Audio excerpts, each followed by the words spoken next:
नमस्कार दोस्तों, स्वागत है आपका हमारे आज के इस वीडियो में। आज हम बात करने वाले हैं आधुनिक इतिहास के गवर्नर जनरल और वाइसराय के बारे में कि कौन कौन से गवर्नर जनरल है, जिनका क्या क्या पद रहा है और कौन कौन से विद्रोह हुए हैं, बंगाल विभाजन हुआ है और भगत सिंह को फांसी होती है और गांधी जी द्वारा कुछ आंदोलन चलाए जाते हैं और वह कौन कौन से गवर्नर जनरल और वाइसराय के कार्यकाल में सभी कार्रवाई की जाती है। आज हम उनको इस वीडियो के बारे में बात करने वाले हैं। तो यदि आप हमारे चैनल पर नए हो और चैनल को अभी तक आपने सब्सक्राइब नहीं किया है तो चैनल को सब्सक्राइब कर देवें, क्योंकि आने वाली हर एक वीडियो आपके लिए काफ़ी महत्वपूर्ण साबित होने वाली है। और हर वीडियो के अंदर हम परीक्षा की दृष्टि से जो भी इम्पोर्टेंट आपके क्वेश्चन बनते हैं हम उन्हीं पर सवाल जवाब करते हैं। तो चलिए वीडियो को स्टार्ट करते हैं और बात करते हैं कि आधुनिक इतिहास के काल में जो हमारे गवर्नर जनरल आए हैं और वो कौन कौन से उन्होंने एक्ट पास किए हैं और उन एक्ट के काल में या फिर उन वाइसराय गवर्नर के कार्यकाल में जो भी बातें होती हैं, जो भी संधियां की जाती हैं, उनके बारे में हम चर्चा करने वाले हैं। तो सबसे पहले हम बात करने वाले हैं वॉरेन हेस्टिंग के काल की, जिनका कार्यकाल है 1773 से 1785 तक रहता है और कौन कौन से उनके समय में काम करवाए जाते हैं। सबसे पहले अपने बात करते हैं वॉरेन हेस्टिंग की कि उनके समय में कौन कौन से कार्य किए गए थे और कौन कौन से एक्ट आए थे। वॉरेन हेस्टिंग का कार्यकाल है वो 1773 ईस्वी से 1785 ईस्वी तक रहता है और उनके समय एक तो रेगुलेटिंग एक्ट आता है जो कि 1773 में आया था। ईस्ट इंडिया एक्ट आता है जो कि 1784 ईस्वी के अंदर आता है और 1774 ईस्वी में है वो रोहिला का युद्ध है वो आरंभ होता है। उसके बाद सन 1775 से 1782 तक प्रथम मराठा युद्ध होता है और वर्ष 1782 में सालबाई की संधि होती है। सालबाई की संधि है वो कब होती है? 1782 ईस्वी में होती है। उसके बाद वर्ष 1780 से 84 में दूसरा मैसूर का युद्ध होता है। मैसूर का युद्ध है वो 1780 से 1784 के बीच होता है और ये सभी घटनाएं हैं वो वॉरेन हेस्टिंग के काल के अंदर होती है। बढ़ते हैं अगले लॉर्ड कॉर्नवालिस की तरफ। तो इनका कार्यकाल है वो 1786 से 1793 ईस्वी तक का रहा है और तीसरा मैसूर युद्ध है वो इन्हीं के कार्यकाल में होता है। सन 1790 से 1792 तक 2 साल चलने वाला मैसूर का युद्ध हुआ था और श्रीरंगपट्टनम की संधि होती है वो 1792 ईस्वी में होती है। इसी युद्ध के दौरान है वो संधि होती है। कॉर्नवालिस कोड है वो 1793 में इनका है वो कॉर्नवालिस कोड आया था और बंगाल का जो स्थायी बंदोबस्त है वो सन 1793 के अंदर किया गया था।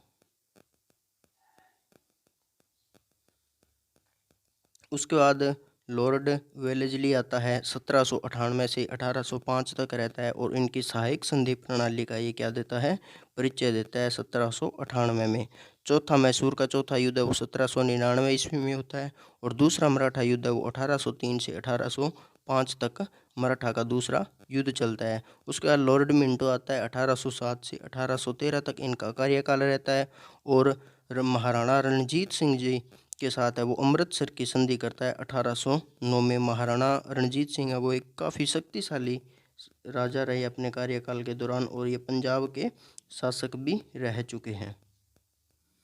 उसके बाद अपने बात करते हैं लॉर्ड हेस्टिंग की, जिनका कार्यकाल है वो 1813 ईस्वी से 1823 ईस्वी तक रहता है और एंग्लो नेपाल युद्ध 1814 से 1816 ईस्वी में होता है और इसी युद्ध के दौरान है वो सुंगोली की संधि होती है वो 1816 ईस्वी के अंदर सुंगोली की संधि होती है। उसके बाद तीसरा मराठा युद्ध होता है वो 1817 से 1819 की ईस्वी में होता है और इसी के साथ वो मराठा जो परिसंघ होता है उसका विघटन हो जाता है। रेतवाड़ी प्रणाली की स्थापना होती है वो 1820 के अंदर होती है और लॉर्ड हेस्टिंग के कार्यकाल के दौरान होती है। उसके बाद हम बात करते हैं लॉर्ड एम हर्स्ट के बारे में। 1823 से इनका 1828 तक कार्यकाल रहता है और पहला ब्रह्मा युद्ध किया था वो 1824 से 1826 में होता है और लॉर्ड एम्स हर्स्ट के कार्यकाल के दौरान है वो पहला ब्रह्मा युद्ध होता है। उसके बाद लॉर्ड विलियम बेटिंग की बात करते हैं तो सन 1828 से 1835 तक इनका कार्यकाल रहता है और इन्होंने सती प्रथा के लिए सती प्रथा का विरोध किया था और सती प्रथा को समाप्त करने के लिए इनकी महत्वपूर्ण भूमिका रही है। और 1833 का चार्टर एक्ट है वो लॉर्ड विलियम बेंटिक के कार्यकाल में आया था। उसके बाद हम बात करते हैं लॉर्ड ऑकलैंड के बारे में, जिनका कार्यकाल है वो 1836 ईस्वी से 1842 ईस्वी में रहता है। और पहला अफगान युद्ध होता है वो इन्हीं के कार्यकाल के अंदर होता है। 1838 से 1842 में पहला अफगान का युद्ध होता है। उसके बाद आगे बढ़ते हैं। लॉर्ड हॉर्डिंग के बारे में बात की जाए तो 1844 से 1848 तक इनका कार्यकाल रहता है। पहला आंग्ल सिख युद्ध है वो 1845 से 45 और 46 में होता है। और लाहौर की संधि है वो लॉर्ड हॉर्डिंग के कार्यकाल के दौरान है वो लाहौर की संधि होती है। और कन्या भ्रूण हत्या का उन्मूलन जैसी सामाजिक सुधार इनके द्वारा करवाया गया था। कन्या भ्रूण हत्या है उसके ऊपर इन्होंने प्रतिबंध लगाया था। उसके बाद लॉर्ड डलहौजी की बात की जाए तो 1848 से 1856 तक इनका कार्यकाल रहता है। और दूसरा आंग्ल सिख युद्ध है वो 1848 और 49 में इन्हीं के कार्यकाल में होता है। निचले बर्मा का अधिग्रहण है वो 1852 में किया गया था। और व्यापगत का जो सिद्धांत है उसका परिचय दिया था इसके समय। और वुड डिस्पैच इन्हीं के कार्यकाल में आए थे 1854 ईस्वी में। वर्ष 1853 में मुंबई से ठाणे को जोड़ने वाली पहली रेल सेवा है वो जारी की गई थी। 1853 ईस्वी के अंदर है वो पहली मुंबई से ठाणे तक जोड़ने के लिए पहली रेल सेवा का संचालन किया गया था। उसके बाद लोक निर्माण विभाग PWD की स्थापना की गई थी, जो सार्वजनिक निर्माण विभाग का कार्य करता है, जो कि आज भी निरंतर सेवा में जारी है। उसके बाद लॉर्ड कैनिंग आए थे 1856 से 1862 ईस्वी तक इनका कार्यकाल रहता है। और इनके समय में ही 1857 की क्रांति होती है या फिर अपने विद्रोह कह सकते हैं। 1857 में कलकत्ता, मद्रास, बॉम्बे में 3 विश्वविद्यालयों की स्थापना की गई थी। और ईस्ट इंडिया कंपनी का अनुमूलन होकर भारत सरकार अधिनियम 1885, जिसको अपने गवर्नमेंट ऑफ इंडिया एक्ट बोलते हैं, वो ब्रिटिश क्राउन का प्रत्यक्ष नियंत्रण हो गया था। और जो ईस्ट इंडिया कंपनी है वो समाप्त होने लग गई थी। और पूरा का पूरा जो शासनकाल है या पूरा जो कार्यभार था वो ब्रिटिश क्राउन के अंडर में आ जाता है। उसके बाद 1861 में भारतीय परिषद अधिनियम की स्थापना होती है। उसके बाद बात करते हैं जॉन लॉरेंस की, जिनका कार्यकाल है वो 1864 से 1869 ईस्वी का था। और इन्हीं के कार्यकाल में भूटान का युद्ध होता है वो 1865 ईस्वी में होता है। कलकत्ता, बॉम्बे, मद्रास में उच्च न्यायालयों की स्थापना होती है और वो होती है 1865 में है। वो कलकत्ता, बम्बई और मद्रास के अंदर है वो उच्च न्यायालयों की स्थापना होती है। लॉर्ड लिटन का कार्यकाल है वो 1876 से 1880 का रहता है। 1876 से 1880 तक इनका कार्यकाल रहता है। और वर्नाकुलर प्रेस एक्ट इन्हीं के कार्यकाल में आता है, जो कि अखबारों पर प्रतिबंध लगाता है। सशस्त्र विद्रोह सन 1878 के अंदर इन्हीं के शासनकाल में होता है। और दूसरा अफगान युद्ध है जो 1878 से 1880 तक चलता है, वो भी लॉर्ड लिटन के कार्यकाल में हुआ था।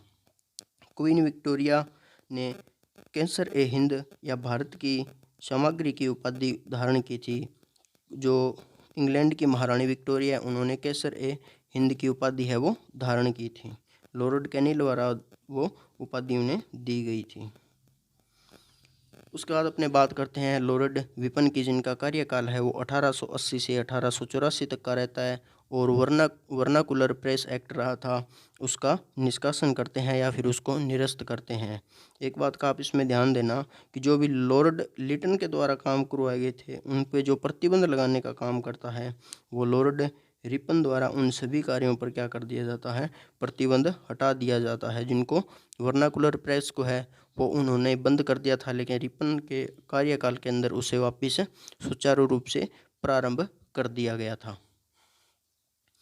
पहला कारखाना अधिनियम है वो 1881 के अंदर लॉर्ड विपिन के कार्यकाल के अंदर बना था और स्थानीय स्वशासन पर सरकार का जो संकल्प था 1882 में उसकी स्थापना की गई थी। और एल्बर्ट बिल विवाद है वो 1883 से 1884 के मध्य होता है। शिक्षा पर हंटर आयोग आया था वो सन 1882 के अंतर्गत आता है। लॉर्ड डफरिन की बात करें तो सन 1884 से 1888 के अंदर इनका कार्यकाल रहता है। और तीसरा जो ब्रह्मा युद्ध हुआ था वो 1885 से 1886 के अंदर होता है।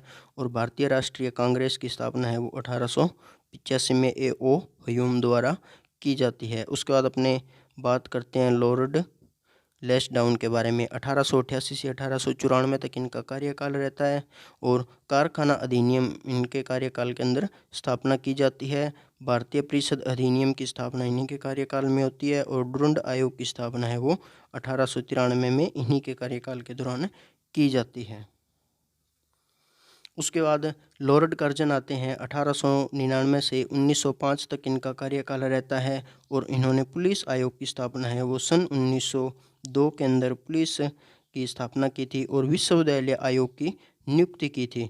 भारतीय विश्वविद्यालय अधिनियम है वो 1904 के अंदर बनता है। और बंगाल का विभाजन लॉर्ड कर्जन के कार्यकाल के दौरान सन 1905 के अंदर होता है। लॉर्ड मिंटो सेकंड आता है और सन 1905 से 1910 तक है वो इनका कार्यकाल रहता है। स्वदेशी आंदोलन इन्हीं के कार्यकाल के दौरान पर प्रारंभ होता है। और सूरत अधिवेशन के दौरान है वो कांग्रेस है वो दो भागों में बंट जाती है। सन 1907 के अंदर सूरत अधिवेशन होता है जहाँ पे कांग्रेस है वो दो भागों में विभाजित हो जाती है। उसके बाद मुस्लिम लीग की स्थापना होती है जो 1906 के अंतर्गत होती है। मार्ले मिंटो सुधार अधिनियम या फिर सुधार जो एक्ट आता है वो सन 1909 के अंदर आता है। उसके बाद लॉर्ड हार्डिंग सेकंड आते हैं और 1910 से 1916 तक इनका कार्यकाल रहता है। और बंगाल विभाजन 1911 में रद्द कर दिया जाता है। और कलकत्ता से दिल्ली को राजधानी स्थानांतरण 1911 में आदेश जारी किया जाता है। और सन 1912 के अंदर है दिल्ली का जब दरबार लगता है और जॉर्ज पंचम जब दिल्ली आगमन करते हैं तो उन्हीं के कार्यकाल के दौरान या फिर उन्हीं के आगमन के दौरान है वो बंगाल का विभाजन है वो रद्द किया जाता है 1911 में। और 1911 के अंदर कलकत्ता से दिल्ली को राजधानी बनाया जाता है जो कि 1912 के अंदर लागू हो जाती है। उसके बाद हिंदू महासभा की स्थापना है वो सन 1915 में की जाती है।